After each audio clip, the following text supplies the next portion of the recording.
Mr. Chairman, Datuk Kamruddin, Muhammad Ali, President of BGA, not BGA, British Graduates Association, Tun Hanif, Datuk Lam, distinguished guests, ladies and gentlemen. I big welcome all of you for coming to my house in Ukraine, because we have to comply with the SOP dictated by the Ministry of Health. Otherwise, you all will be infected, like the others who get infected without coming here.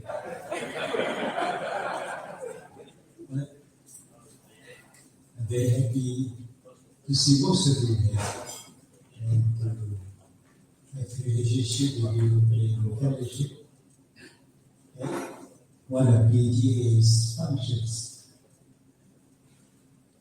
And I'm very happy also that Dr. Kamruddin accepted my offer to host this fellowship. And I hope we have many more occasions such as this, so that we could renew and continue to renew and continue to strengthen the bond of friendship and fellowship. And I'm very happy that Tun Hanif is able to walk to this place, knowing how young he is.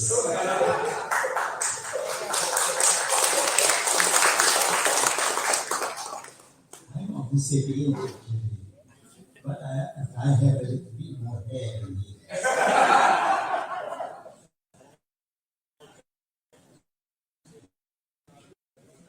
Anyway, thank you very much for coming, and I hope you will bear with me, because I will speak on the Constitution and legal reform. Maybe I will touch a bit on the pandemic, just as a matter of interest. But basically, the points I'm going to talk about will be regarding what happened just a few months ago, where we had problems with the Constitution. Not that the Constitution poses a problem for us, but it was very difficult to maneuver through it in order to ensure that the Constitution really works. But I'll explain to you briefly the points that I'm raising, so that it will reflect what actually happened and what posed these problems for us. The political, social, and economic reality we are facing today has roots in our political and constitutional system. If we do not take remedial measures in the form of constitutional and legal reforms, the crisis we face today will be beyond our control, and our people's suffering will be out of control. Under the present constitution and political system that we have, the Prime Minister's powers are immense. There is too much ambiguity to an extent of where the power begins and ends. We need to examine this. We need a panel of constitutional experts to advise us to what extent the powers of the Prime Minister in an elected democracy must be limited, and to what extent the powers of the Prime Minister are subject to accountability in the Bill of Rights and the Constitutional Court, which we still do not have. It's also necessary to examine the Prime Minister's powers of creating ministries, ministers, and deputy ministers. This is an area the Prime Minister can use to placate the members of the Dewan Rakyat to support him to achieve a parliamentary majority. We must also examine the legal powers of the Prime Minister to appoint members of the Dewan Rakyat to GLCs or statutory bodies in order to placate them for political support in the Dewan Rakyat. The office of the Prime Minister in our Constitution, as it stands, is open to unaccountable exercise of power. That must not continue because it discredits our democratic system. There are many other areas where there is some ambiguity of power which needs to be made precise or have clarity. It's in these circumstances that we witness the circus of party hopping, bringing disgrace to the Dewan Rakyat, and the widespread public opinion that the Dewan Rakyat has become a joke. No nation believes that the elected representatives who have betrayed the pledge and mandate on which they were elected is for any political reason or principle. In the public domain, it is common knowledge. Money and fear are rife. The decline in the public standing of the Dewan Rakyat has to be arrested for the sake of the nation, and the only remedy available is for the Dewan Rakyat to take its responsibilities pursuant to Section 8 of the House of Parliament, Privileges and Powers Act 1952, which empowers the Speaker to initiate proceedings to inquire whether these members of the Dewan Rakyat have acted in breach of Section 8D, which states the offering to or acceptance by any member or officer of a bribe to influence his conduct as such member or officer, or the offering to or acceptance of any member or officer of any fee, compensation, gift, or reward for or in respect of promotion or any opposition to any bill, resolution, matter, rule, or thing submitted to or intended to be submitted to the House or any committee.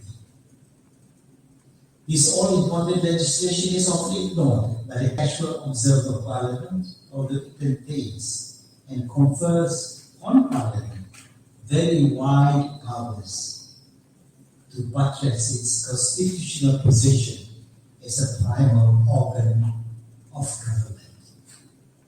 These reforms cannot come about without expert assistance and advice, but nevertheless we must begin to search for answers and remedies to whichever part of our Constitution is weak and has a potential of endangering our democratic system. I have been in politics for a long time, nearly 40 years now. I've also been in public office of great responsibility. I've reached a stage in my life where I'm no longer able to help the country to come out of the serious crisis we face today. Therefore, it is my intention to spend the next few years to help to initiate reforms which will either avoid the crisis or, when the crisis of the nature we face today faces the nation, we have constitutional and legal systems to resolve it. To be able to resolve our economic and social issues within an economic frame is fundamental.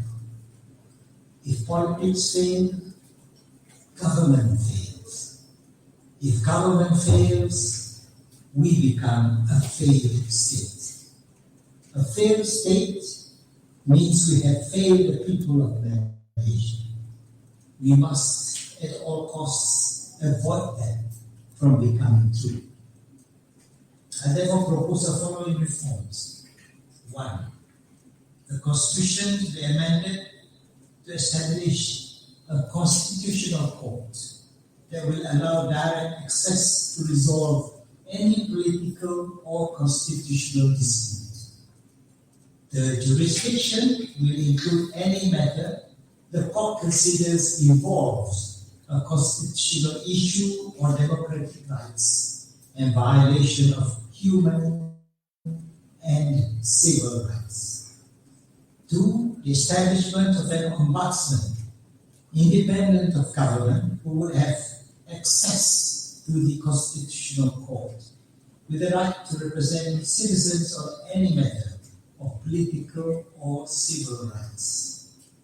3. Any member of the Dewan Rakyat who is elected as representative of a political party through the Dewan Rakyat is constitutionally obliged to resign as a member of parliament of the constituency of which he is elected if he decides not to continue to be a member of the party, but he shall be entitled to stand again and seek a new mandate. 4. The right of any elected member to vote on any matter in the Dewan Rakyat will be subject to a disqualification if there is a conflict of interest. 5. An elected member of the Dewan Rakyat will be disqualified if he is found to have committed an act of political corruption by the Constitutional Court. 6. No member of the Dewan Rakyat shall accept a position in any of the GLCs. Directorship in a GLC will be a disqualification of a candidate to stand for election or a member of the Dewan Rakyat. 7. The Societies Act 1966 be amended to exclude political parties from the jurisdiction of the Registrar of Societies. This is to ensure that the Minister of Home Affairs or the Registrar of Societies will not be exercising any of the powers in the Societies Act, irrespective of political parties. A separate legislation should be enacted for the purpose of registering political parties to maintain their independence from interference by an incumbent political party in power. The registration of political parties will be right under the Constitution and registered with the Election Commission. The details of the registration and administration will be recommended by the Election Commission. 8. The Constitution does not envisage a hung parliament, and there is no constitutional procedure to deal with the difficulties of a hung parliament. Therefore, there is a need for constitutional amendment to take into account the possibility of a hung parliament. We need to amend the Constitution to provide for the Dewan Rakyat to give priority to decide on the vote of confidence in the Prime Minister appointed by the Agong. The Agong will be constitutionally required to summon the Dewan Rakyat to determine whether the Member of Parliament that he has appointed as Prime Minister has the confidence of the majority of the members of Parliament or the Dewan Rakyat, rather than waiting for the government or the Speaker to use his or their discretion. 8. The standing orders are moving the Dewan Rakyat to consider matters of urgency of national interest at the discretion of the Speaker needs to be amended. The past experiences of the Dewan Rakyat has shown that this discretion is not sufficient to satisfy the concerns and anxiety of the nation on matters which are urgent and of national concern. Therefore, it is proposed that the Constitution or standing orders be amended to establish the constitutional duty of the Speaker to table before the Dewan Rakyat any matter of urgency and of national importance requested by a minimum of 50 members of the Dewan Rakyat. The Speaker shall not exercise any discretion in this circumstance. The matters of urgency and national importance shall include any question of confidence in the Prime Minister and members of the Cabinet. 9. The Constitution should be amended to explicitly provide that the Dewan Rakyat and the status of the Speaker shall be free, autonomous, and free of any ministerial control. It shall be the duty of the Speaker to ensure that the Dewan Rakyat functions to safeguard and uphold constitutional democracy and the rule of law. In view of too much money politics, I come to 10. Political donations from whatever source must be declared to the Election Commission. The political party shall state in its declaration the name of the donor, the amount, the purpose, the name of the account, and statements of account. The GRC shall be prohibited from making any political contribution. If it is a corporation, a resolution of the company shall accompany the declaration. 11. The Official Secrets Act should be amended to remove all sections that prevent transparency in the use of public revenue and expenditure. 12. Any decision of the courts that compromise the freedom of speech and expression, including statements of claim, which included claims of damages in the statement of claim, will be prohibited as it is open to abuse and in conflict with Article 10 of the Constitution. Political parties and all politicians cannot have interest directly or indirectly in the electronic or print media. 14. There is an urgent need for economic reform to set off the consequences of the health crisis, in particular the problems of unemployment and food security.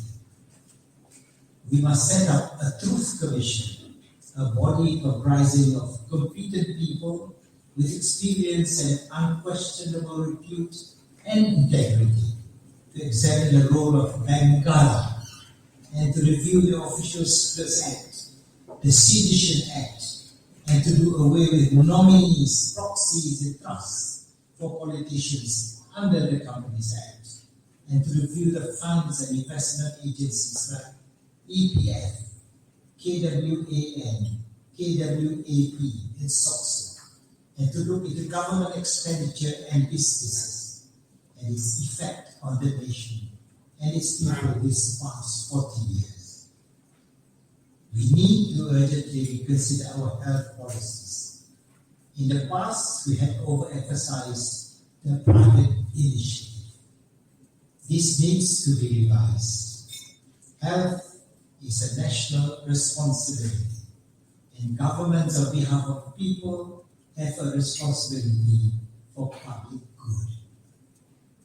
Since the earliest days of the pandemic, most governments and public health experts have focused on one collective goal for bringing it to an end: achieving herd immunity by vaccination. The public health experts sold us this concept that once 60 to 70% of the population are vaccinated against COVID-19, the virus would go away and the pandemic would end. Later, that number will be 80% because it's all rubbish. But now, these same public health experts have given up on herd immunity. They tell us it is impossible to achieve. We must accept COVID as endemic. So what does this mean, and how should we move forward? The solution offered by our health minister is to vaccinate everyone in the country. And to achieve this, we are following the example of some Western democracies who are imposing vaccine mandates and excluding the unvaccinated from participating in society. This is unconstitutional. But is this the best way forward? Recent data have shown us that this virus continues to spread despite high vaccination rates, and that the fully vaccinated are just as likely to spread the disease as the unvaccinated. Gibraltar is one such example. The tiny nation became one of the world's first fully vaccinated countries in May. Yet in August, we saw a 2,500% spike in COVID cases, which prompted new lockdowns. Lately, they are going through another COVID wave. 2 weeks after, they started a booster campaign, just like Israel. Similarly, Belgium, Ireland, Denmark, England, all highly vaccinated countries, are seeing another wave of COVID cases. Some of these countries have started giving booster shots, while some are reimposing COVID restriction measures. Is it wise to follow the same policy? Should we not learn from those who have been very successful in taming the pandemic instead? India, Japan, and Sweden have managed to contain the COVID outbreaks, and the pandemic is no longer a menace. The number of COVID deaths have also remained low these last few months. So what have they done differently? Well, all those countries did follow the mantra of stay home until you can breathe. They focus on giving treatment to those infected by the virus as early as possible. In India, some of the local governments distributed pharmacy packs to their residents, which contained a mixture of vitamins and various inexpensive medicines. Central to these treatment therapeutics was the drug we are not allowed to name. I'll say if ivermectin. COVID patients in those countries who were isolating at home also had easy access to primary case physicians. Unlike in Malaysia, those countries did not ban the drug we cannot name. It's ivermectin. And it remained the main component of the early treatment regimen. Doctors can treat patients as they see fit. They didn't have to wait for the completion of clinical trials to prescribe repurposed medicine that works. In Delhi and Uttar Pradesh, where the COVID wave was contained by July, the vaccination rate in the adult population was less than 20%. Hospitalization and daily death from COVID remain negligible to this day, almost 0%. When COVID wave swept through Japan, their government had already halted their mass vaccination campaign due to vaccine safety concerns. Yet, they were able to contain the outbreak quite quickly. South Africa, too, was able to contain the spike in COVID infections when vaccination rate was less than 20% of their adult population. Both countries had a low death rate. They too used the drug we cannot name as part of their early treatment regimen. I don't know why we can't use it here. The success of Sweden is perhaps most surprising. Sweden embraced the idea of focused protection of the vulnerable while keeping schools and economy open. They had zero COVID death among 1.8 million kids aged between 1 and 15 throughout the spring wave of 2020. The Swedish health minister shared an interview that he based his policy decision on following good science, which is this coronavirus does not pose a serious threat to healthy individuals below the age of 60. Not for us, During this day, COVID cases and death remain low. While many European countries have been hit by another COVID wave, Sweden is still doing fine. Incidentally, the total number of deaths from all causes in year 2020 was one of the lowest in 10 years. The big difference in Malaysia is that most of our people do not know who to call, what they should do, and how they can reduce their risk of developing severe COVID if they tested positive. They are just told to isolate and hope for the best. I sincerely hope this will change. So are we on the right track to end this pandemic? We now know that fully vaccinated people can and are now driving the current wave of infection in many countries, including Malaysia.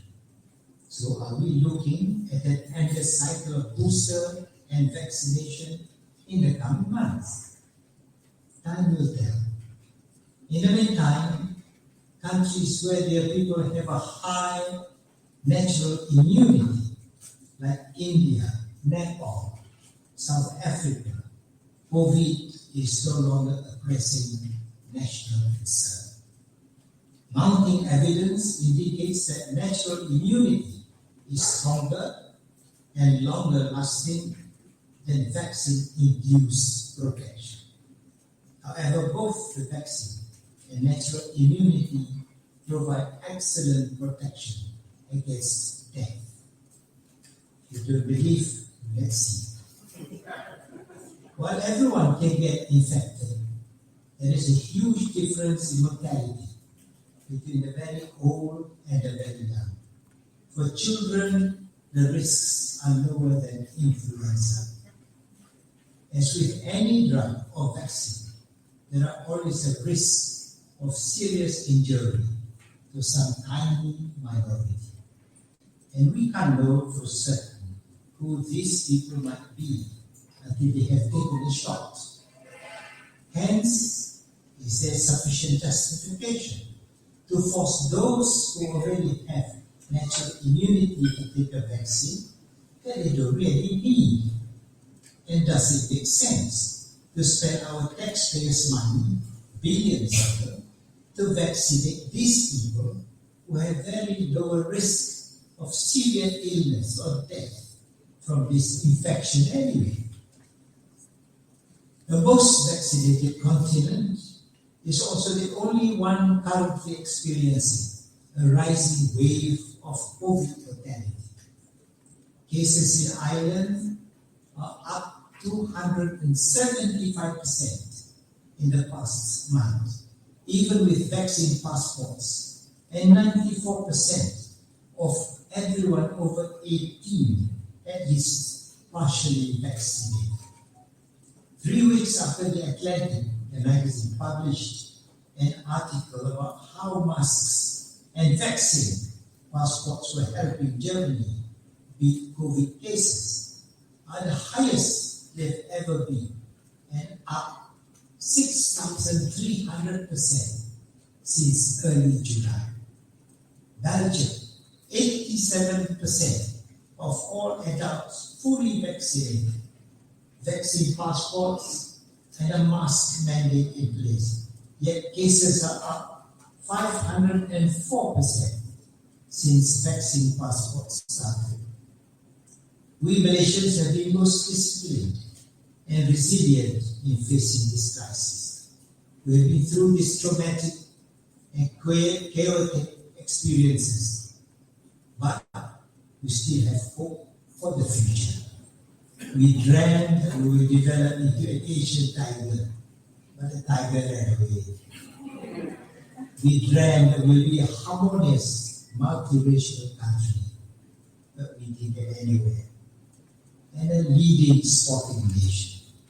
We were a role model of a majority Muslim country and was a very religiously tolerant country.